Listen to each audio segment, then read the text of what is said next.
Well, welcome everybody to today's webinar on amplifying marginalized voices and countering structural bias in your research and scholarship. I'm Hillary, and I'll do a little bit more of an introduction later along with my colleagues. But this is a part of the Advance Your Research webinar series from VCU Libraries.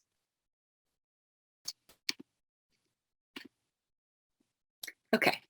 So we want to start today's webinar with a land acknowledgement. My colleagues and I work at Virginia Commonwealth University, and we all live in and around the city of Richmond, Virginia, and we sort of bridge across the traditional lands of both the Monacan Indian Nation and the traditional lands of the Powhatan people. And these peoples were historically the inhabitants and the stewards of this area, and white settlers took the land from them and tried to drive them out, but they are still here. And if you want to begin to understand the land where you're tuning in from today, wherever that might be, we recommend these two websites here, Whose Land or Native Land Digital.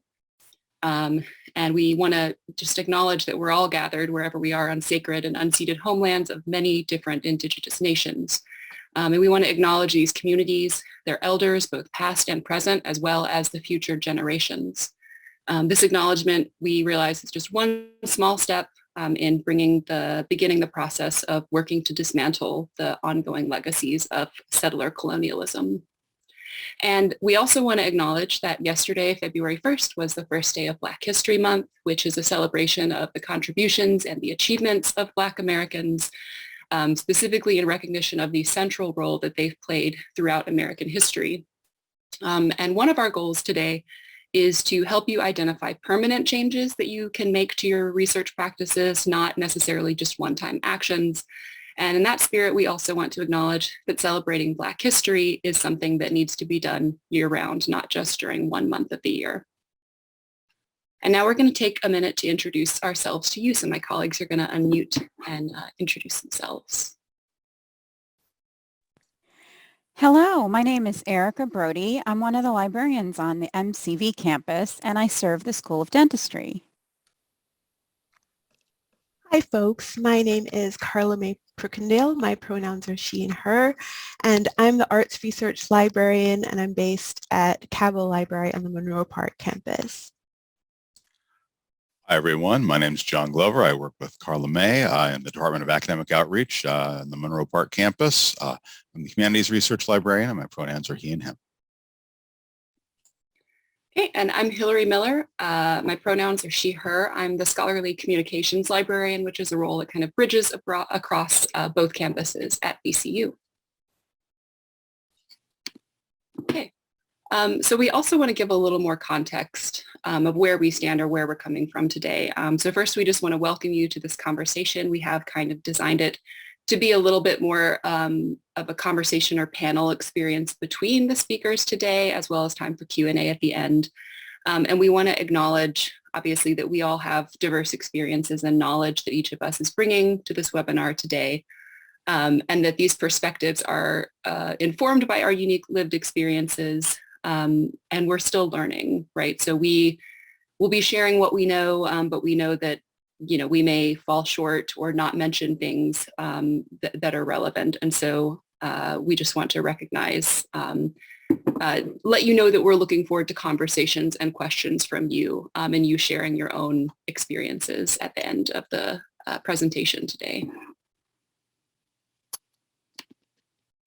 All right. So we're going to start off our sort of first round of conversation is about identifying biases that can make our research practices less inclusive. And as a starting point for this, I think the best place is just to note that we have to question the assumption that it's possible for any of us to do research from a truly neutral or objective viewpoint.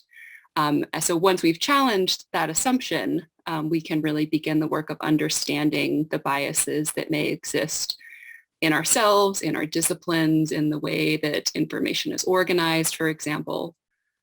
So reflexivity is a term I wanted to start out with today. This describes a process of just becoming self-aware of these assumptions and biases that we have, and then engaging in this ongoing process to understand how they will impact our research. And a related term is this concept of situated knowledges. So this was introduced by the scholar Donna Haraway. And she described this as the fact that all knowledge is produced by individuals who are situated in a particular place. Their context, their viewpoint, all of their biases are going to influence the knowledge they create.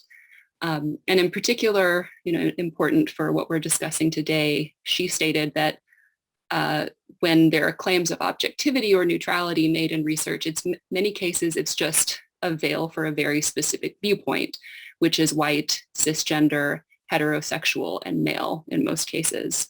So she said that by understanding and then openly acknowledging the fact that we all have these situated knowledges, we can achieve greater objectivity than if we were just to ignore this fact of our situatedness.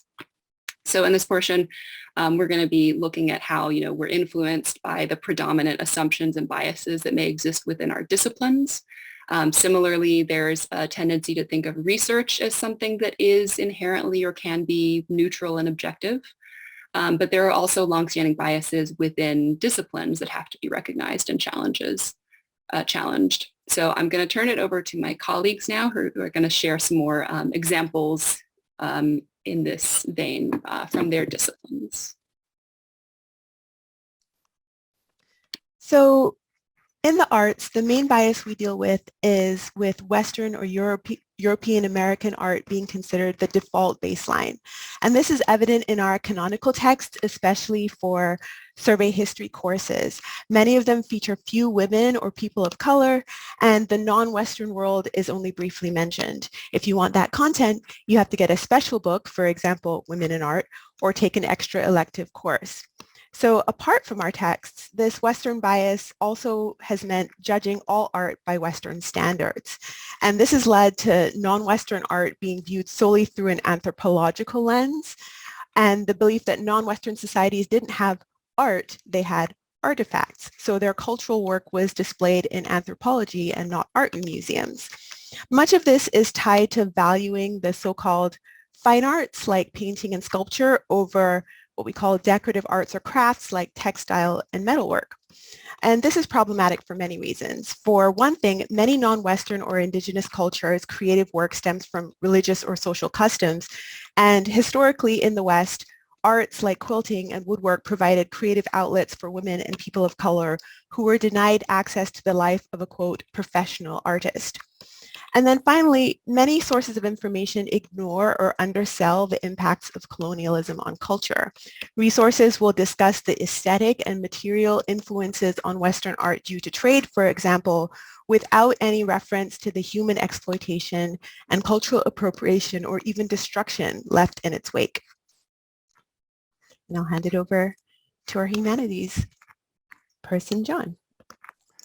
Thank you, Carla May. I appreciate it so much. You're going to hear this a lot, folks, but I echo everything Carla May just said. With regard to the humanities, the disciplines that you work in, they might have been around for 50 years or 100 years or a couple hundred years, but there's also the factor of primary sources, some of which are thousands and thousands of years old. So there's a bias built in terms of editing, what texts and other resources were preserved, historical accidents, all of these things have conspired, intentionally or otherwise, to elevate the voices of the powerful. That's something that we are always working to try and get around. The humanities also, by and large, tend to privilege printed texts, which has a knock-on effect if you're talking about who has access to publishing, who can publish, let alone who is allowed to read or write. That varies substantially over time in different societies.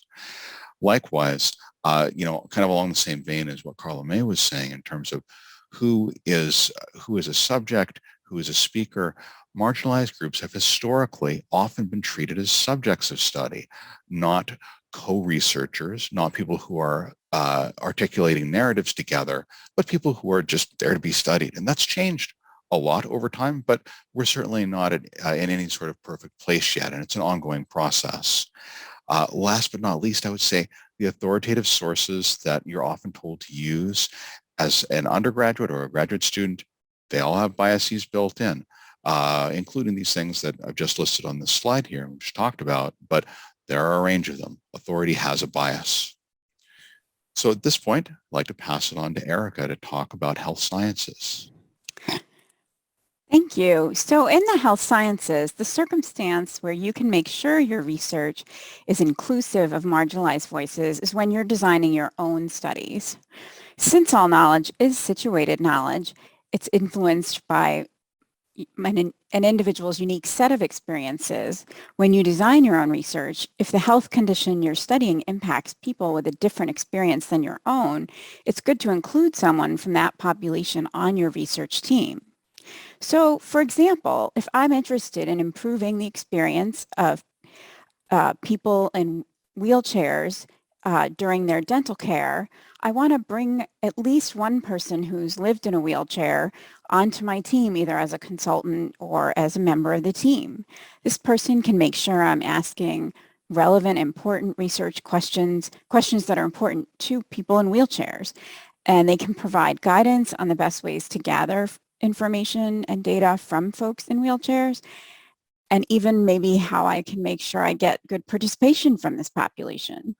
Once I have my data, it's helpful to have the people from the population, people in wheelchairs, help me interpret the findings and also make sure that I know the best ways to disseminate the findings with the community affected the most and not just in a journal article.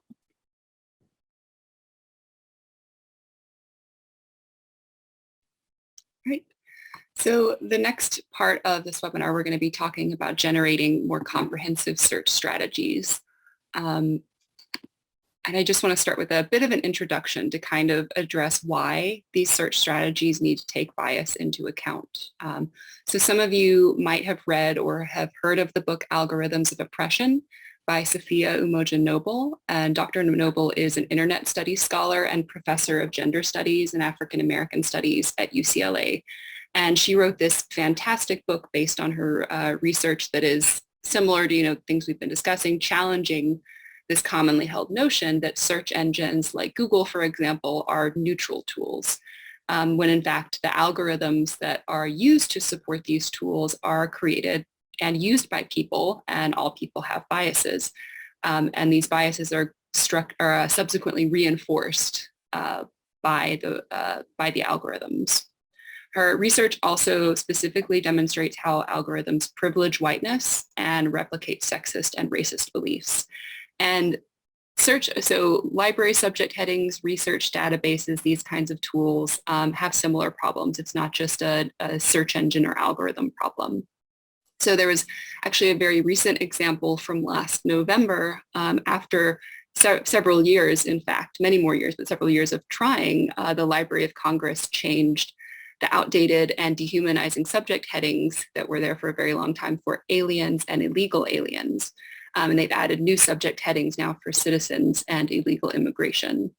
So like library subject headings and individual databases that you're going to be using also are going to have their own specific system of classification, right? It could be Library of Congress subject headings, but there are lots of different ways that information is going to be labeled and organized.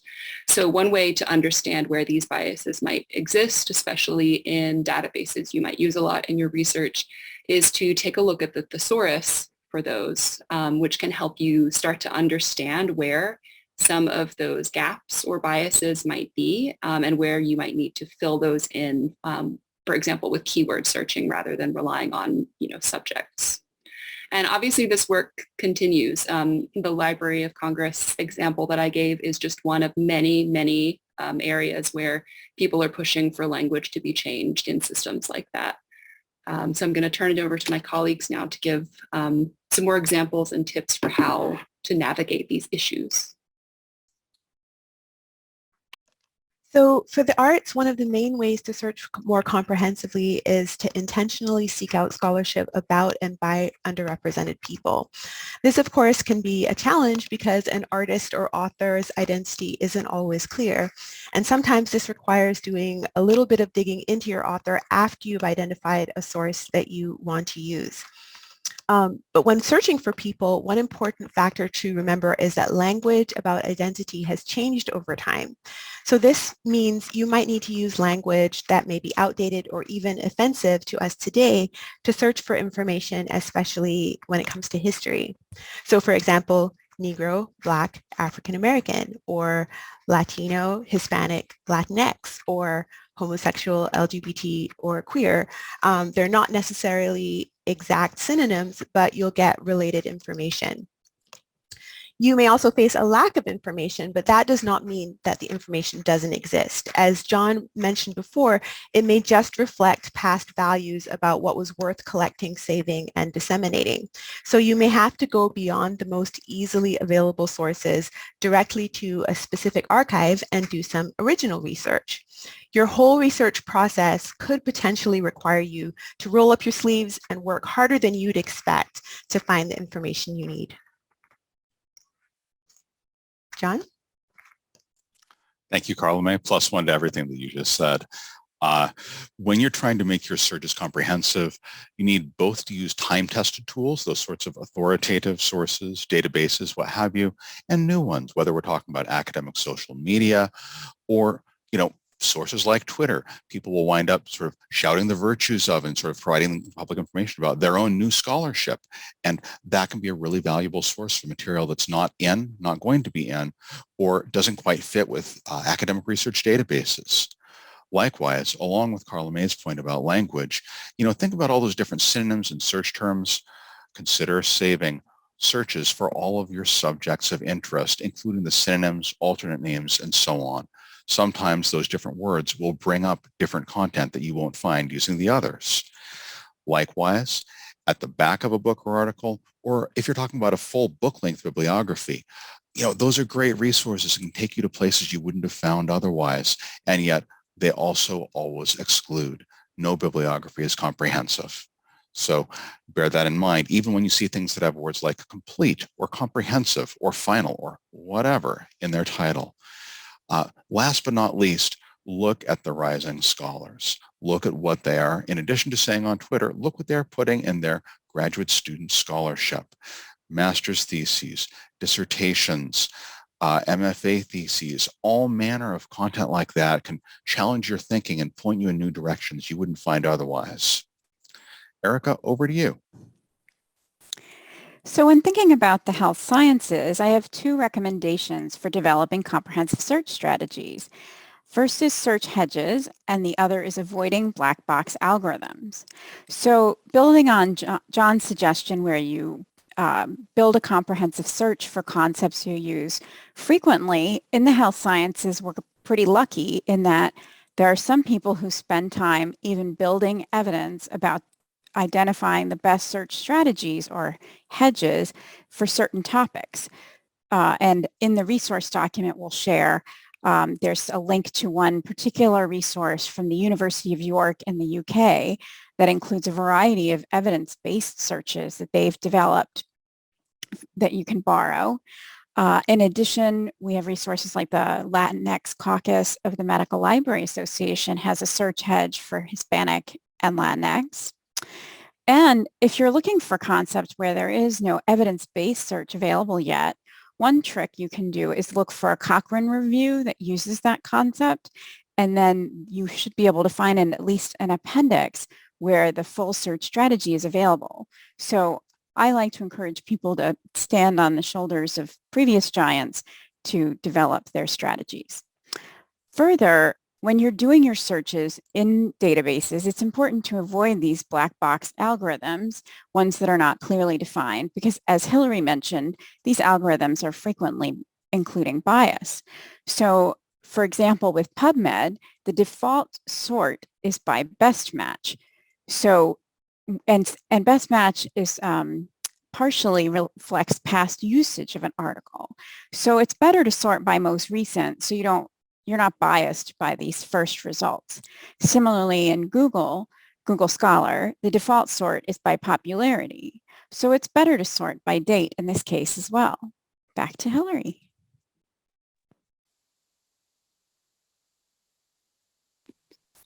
Okay, so next we're going to talk some about exploring resources that go beyond the traditional canon of our disciplines.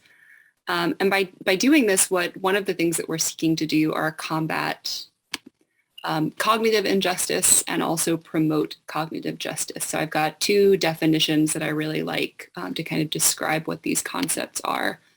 The first is cognitive injustice being the failure to recognize the many, many different ways of knowing by which people across the globe live their lives and provide meaning to their existence. And on the other hand, cognitive justice has been defined as the right of different knowledges to coexist so long as they sustain the life, livelihoods, and life chances of a people. So as we think of how these concepts can play out in research and scholarship, I think one of the key examples is the fact that the criteria for what counts as legitimate knowledge is often set by researchers or research organizations or that academic institutions in areas of the world that are sometimes called the global north or Western countries. So these tend to be Europe, North America. The way the English language is seen, sometimes as more prestigious or legitimate. And so on the other side of that, what happens is that these knowledges from the other parts of the world are either rendered invisible or they are seen as inferior. So one example is the question of how decisions are made about inclusion or exclusion of journals in databases or journal indexes, for example. Is the database tending to include journals that are published in these global north countries or predominantly in the English language versus the huge number of journals that exist across the globe. Related to this, what journals are seen as being more prestigious than others and why, and then kind of breaking apart the concept of journal articles as seen as a very, legitimate form of knowledge and going beyond that to some less traditional forms of scholarship. Yes. Okay, and I'm going to turn it back over to Carla May. So in the arts, one of the best sources of cutting-edge scholarship is magazines and journals. Their relatively brief publication timeline means that current topics can be disseminated quickly, especially with web-based sources. And recent content is also more likely to explore issues of diversity and inclusion. Along with that, there are also many developing online research platforms that use crowdsourcing to diversify the scholarship landscape. And these are a few examples: the Fashion and Race Database, the Native Graphic Design Project, and then this Queer Art 1960s to the Present is on the Art History Teaching Resources platform. And then there's Art Plus Feminism. So perhaps the scholars joining us today can consider contributing their own research to platforms like these, or even creating opportunities for others to do so via events like Art Plus Feminism, which is an annual worldwide editathon to add content to Wikipedia about female or female identifying artists. So Art Plus Feminism is also a great example of expanding the definition of who counts as an authority on a subject. So drawing on practitioners and community members rather than just scholars. And you can actually find some great examples of this on YouTube. So this one I'm citing here is one that I found eye-opening, which is called Music Theory and White Supremacy by musician and composer Adam Neely. Now, as a librarian, I cannot recommend citing YouTube or Wikipedia, of course, as a source, but they can be a great place for discovery that sparks further investigation. John? Thank you, Carla May. In terms of expanding your canon, hey, start with transdisciplinary resources, many of which you are already using, whether we're talking about JSTOR or Google Scholar.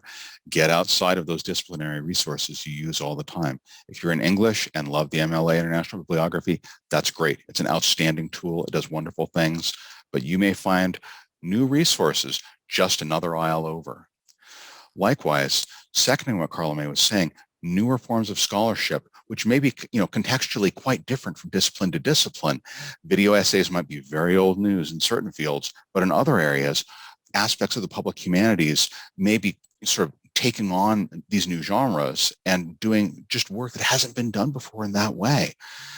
Likewise, just listen for the voices and the conversations that are impacting the discourse, things that you recall having heard that are familiar to you, and maybe they just aren't showing up in the journals and monographs yet, or they're not going to, but they came from somewhere. Somebody said those things, whether it's fan communities, radical communities, or other folks outside of normal academic channels.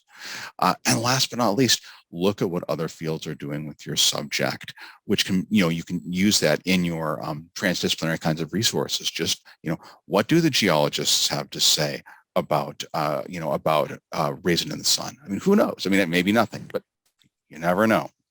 So I'm going to go ahead and say, Erica, over to you. Thanks. So in the health sciences, I think we're particularly guilty of focusing on work that's been produced in the global north. So the resources I'd like to recommend today are those that really help you access scholarship from the global south.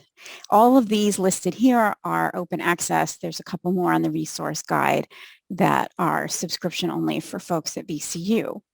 So the first one is LILACs. This is the Latin American and Caribbean Health Sciences Literature. So this is scientific health information from Latin America and Caribbean countries.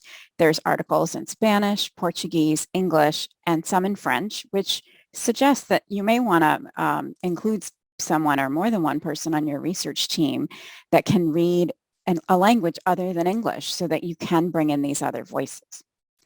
Another database to consider is SciELO, Scientific Electronic Library Online, and it was created to meet the scientific communication needs of developing countries in 1997. It started in Latin America and Brazil, but it now encompasses countries across the globe, including South Africa and Cuba, etc.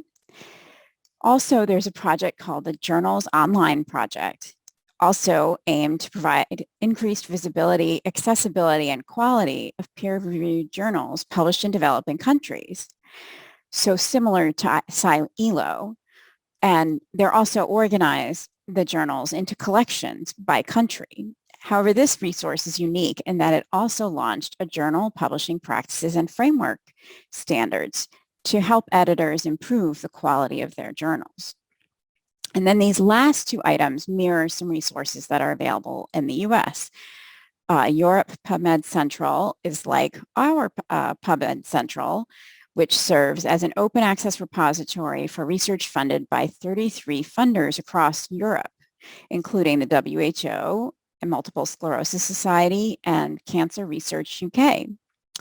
And this last resource, the WHO International Clinical Trials Research Registry platform, is very similar to clinicaltrials.gov. So you can find out what clinical trials are going on outside of the US, which is going to indicate the newest and most current science going on. Back to Hillary. So this last portion is going to talk about, we're going to talk about developing more inclusive citation practices. So I really love one foundational text on how power works within citation practices. Is from this 2013 blog post from feminist writer and scholar Sarah Ahmed called Making Feminist Points. So what she says here, she said, I would describe citation as a rather successful reproductive technology, a way of reproducing the world around certain bodies. So what she's talking about here, what she goes on to describe as an example is how she was once asked to contribute to a sociology course. But when she took a look at the syllabus for the course, she found that all of the core readings in the course were by male writers. And she pointed this out. She wanted to talk to the course convener, who she says implied that that was simply a reflection of the history of the discipline. But she found that to be a very selective history. So what she's talking about here is this way that these techniques of selecting who sort of counts as the core voices in a discipline just continues to reproduce those same power structures, and make someone's perhaps their an individual person's research or research themes or findings are seen as core to a discipline over time. And sort of the weight of that citation continues to grow and spiral. So citation is one of the many ways that certain voices are come to be seen as authoritative or legitimate or central voices within a discipline. So one of the ways to be more aware and start to combat these power structures is this concept of conscientious engagement with citation. Carrie and Daniel are geography scholars, and they have introduced or talk about this concept in which you're just sort of drawing self-conscious attention to who you're citing. You're reviewing your lists and the authors you're citing. And as they note, they want to be clear and I want to be clear. You can't learn everything about someone just from their name, obviously. But the goal is to encourage you to do more research and to learn more about the people you cite. I think you could just think of it as being curious, right, about who these people are and what their experiences are. And it's just a relatively straightforward way to start to pay attention to these power dynamics that may exist and making sure that we're not unintentionally reproducing them with our own citations. And one example of how this citation practice is important is, studies across many, many different disciplines have identified a gap in citations between women and men. And I should note, most of these studies do have just a limited gender binary for women and men. But they find that there is a gap where women are cited less frequently. And of course, citations themselves have power, as many of you know. They can be used to evaluate researchers and decisions around hiring, promotion, and tenure, and grant funding. So disparities that exist in citations can contribute to disparities in the other areas. And a great resource about this is actually the Sanger Series lecture that we held last spring with Dr. Cassidy Tsukimoto on the institutionalization of gender disparities in science. With that, I will not play this YouTube video. Do not do that. I will turn it over to John and Carla May. Thank you, Hillary. So for this section, because there's so much overlap between the ways that the arts and humanities deal with citations, John and I decided to share this. And really to start with, we just want to echo everything Hillary just said, that one of the ways to be more inclusive in your citation is to audit your current work and practices. Who are you citing? Who are you citing repeatedly? It's very easy to have thought leaders or scholars who are your go-to experts, and it's worth thinking critically about this and adding new voices. The main way to do this, of course, is to read more broadly. That can seem a bit overwhelming, though, because there's a constant stream of information coming at us every day and all the time. So for me personally, one of my favorite ways to discover new research and researchers is at conferences. You're exposed to a different network of people from your own.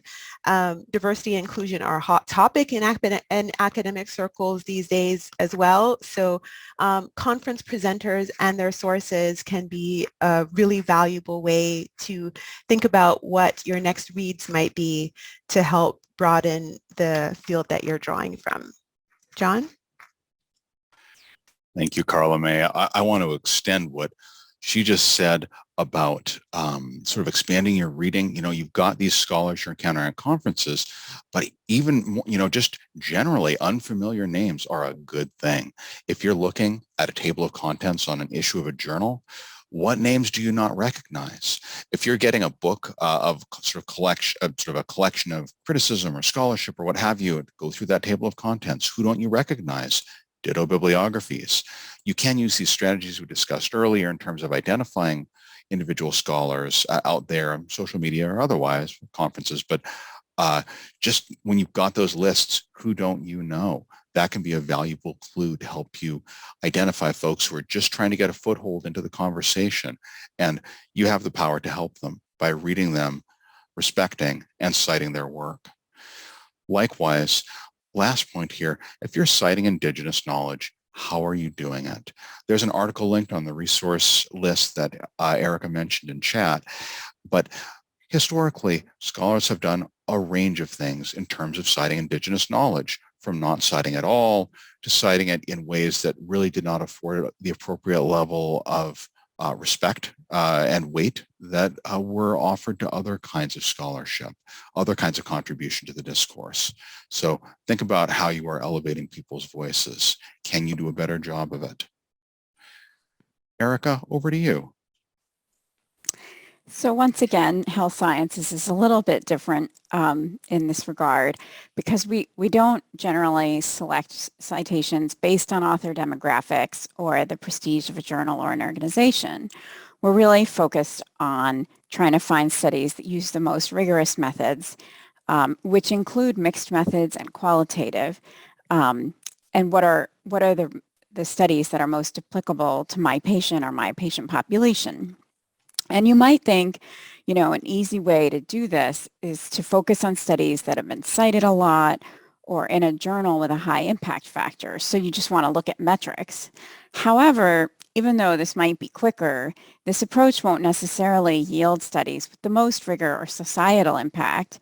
So the most common metrics, for example, the journal impact factor, which might be familiar to some of you, this is a metric of prestige. It's a proprietary metric generated by the group that runs Web of Science, and only 10 to 20% of articles in a journal are responsible for the 80 to 90% of the journal impact factor. And articles that are cited the most may actually be those that generate controversy rather than those that are most rigorous and helpful to improving the human condition. So for example, we have studies like about vaccines causing autism. Well, they may have been cited a lot and shared a lot, but we have debunked the science behind those. And in the resource document, there's an article about how academic papers that researchers regard as significant are not those that are highly cited. So again, this is an area where health science is a little different, but we want to make sure that we're being as inclusive as possible by searching the most comprehensive databases and multiple databases. Back to Hillary.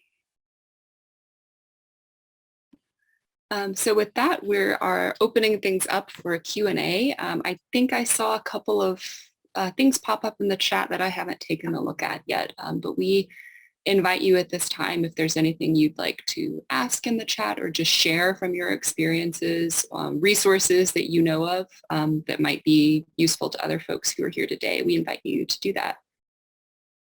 As well as unmute if you would feel more comfortable speaking as opposed to using the chat.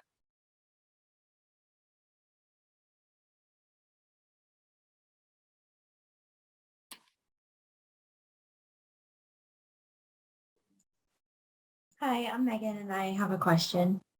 Yeah, go ahead. I am, it's not that I'm uncomfortable, maybe I'm just not confident in my ability to find research that is well studied. How do I know the research that is not well known is well performed?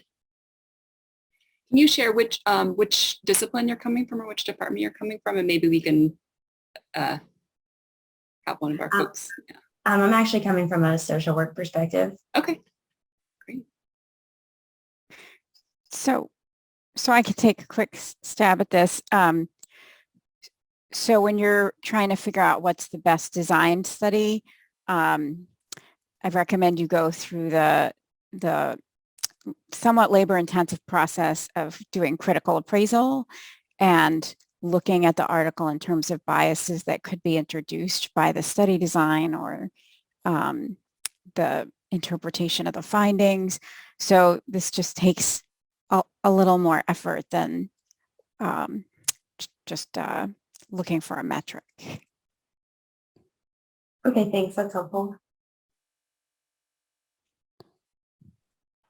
I'd like to jump in and add to what Erica said, and that is simply, if you're looking at a study that's been around for a while, it might be worth looking to see if that study has been cited, if you can get a sense of what others have made of this source, or whether its data has been used elsewhere. All of those might perhaps point to whether this is something that you want to use. Although, of course, as you say, if this is something completely new and you're trying to bring some marginalized voices in, that might not have happened yet.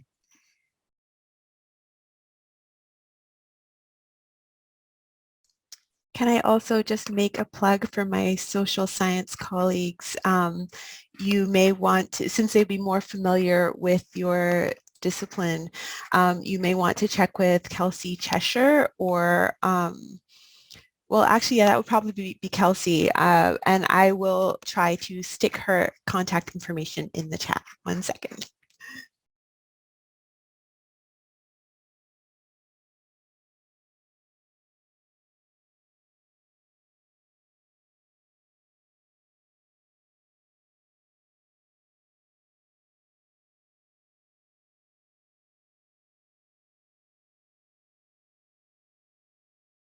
We had a couple of comments I saw Teresa shared in the chat. Looking forward to using some new resources to help expand access to other voices. Oh, these are great. Yeah, women also know stuff, which I believe is maybe in the field of political science. It's meant to elevate the voices of women scholars in political science, and also cite Black authors. Those are great resources. Thank you.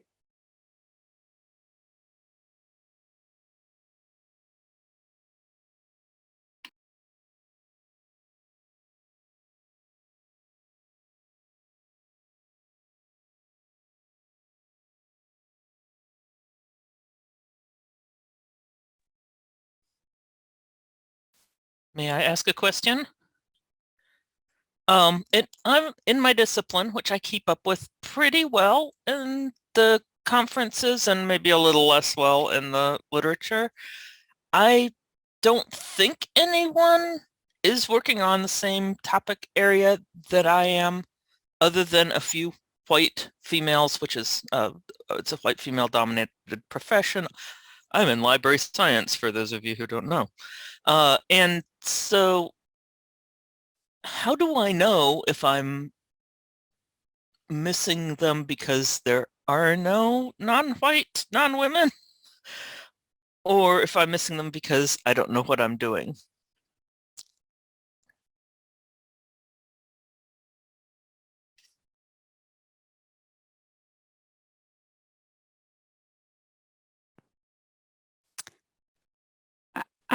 I guess this is a challenge. I think library science is definitely a challenge, right? Because of the high population of white women in library science. I guess one thing might be to ask the question of the professional groups and caucuses you're a part of to see if anyone knows of scholarship outside of that being done by people outside of that demographic.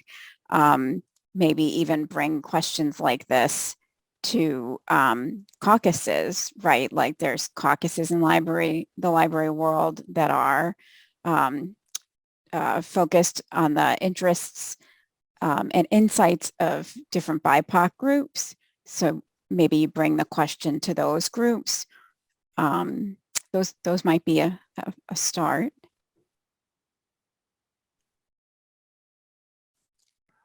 I would echo what Erica said. I had meant to mention during the presentation too about the benefits of looking for identity-based groups, caucuses, or organizations associated with your field. You know about that to some extent already, right? So, but I would also throw out there, I mean, I had an issue with a publication not that far back. I went through and looked at a draft, and the bibliography was just not as diverse on many counts as I would have liked. So I rethought and slightly rewrote certain sections of it.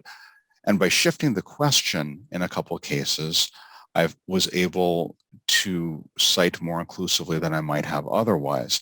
Now, if you're working with data that you've collected and you can't redesign your study from the ground up to make your project more inclusive and in citing in its citations and bibliography, not quite sure what to say there, but a couple thoughts.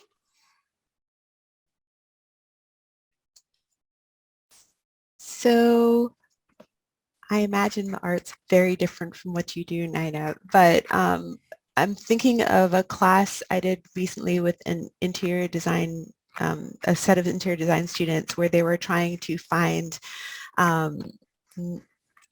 shall we say, designers beyond the canon. And it was a challenge because a lot of the designers that show up in this field, architecture and interior design, primarily white, primarily male, all of that.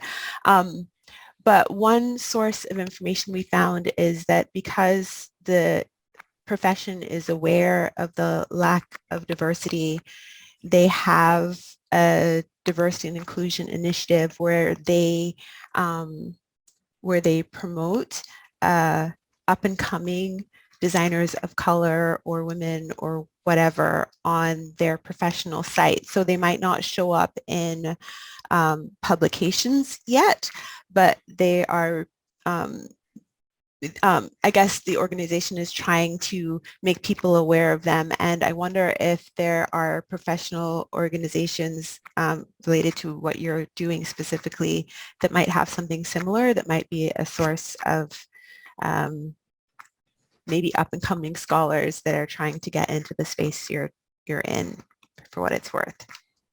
Thank you. Those are all really helpful tips. I imagine they'll be helpful to other folks in other professions as well, but I really appreciate them personally. Thank you. There was a question in the chat about the search hedges. I tried to answer it by chat. If you still have questions, feel free to speak up. So I'm going to sound off about something somebody said in the chat earlier during our presentation. You know, a commentator pointed out about finding valuable material in dissertations and theses. And as we all know, the job market is sometimes daunting. Many people wind up going to graduate school, producing all manner of scholarship, and they themselves don't get into their profession. They do something else. They become an alternative academic, or they go into private industry or do a bunch of different things. That said, there are also, again, as we know, there are demographic inequities in academia that many people are trying to work on and improve. But again, that power structure sometimes gets replicated in hiring. So think about those unpublished dissertations and theses as, again, voices out there looking for a listener, and, you know, inevitably listening out for them, you're going to get a slightly higher proportion. I can't speak to the specifics, but you're going to get more people from marginalized communities. Great. Don't hear any other questions or see any others in the chat. Okay. A document that was partially developed by Sarah Reed.